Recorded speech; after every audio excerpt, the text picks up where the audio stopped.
And with me right now, joining me exclusively, DiMaggio's ex-wife. Well, I looked it up, okay? You're never going to believe what this says. EverQuest, the game that your ex-husband, now on the run with a 16-year-old girl, was obsessed with. EverQuest? Yeah.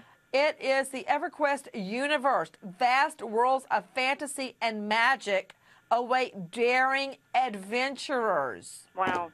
Please, daring. Now, what is this business about him being an avid camper and survivalist? And the reason I ask, everyone, we're not revealing her location or name, so I'm referring to her as ma'am.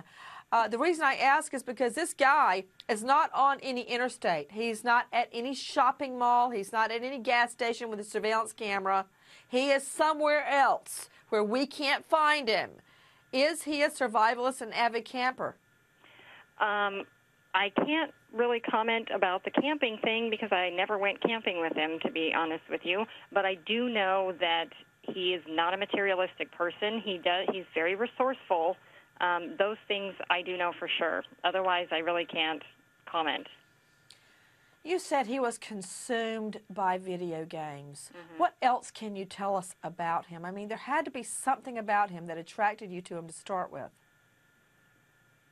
You know, again, I am a mother, and I was more concerned about my son. My son seemed to take to him because, again, he was a gentle person, very soft-spoken, very, he was just an all-around nice guy. And the fact that he continued to include my son to do things, as a family, that was a big thing for me.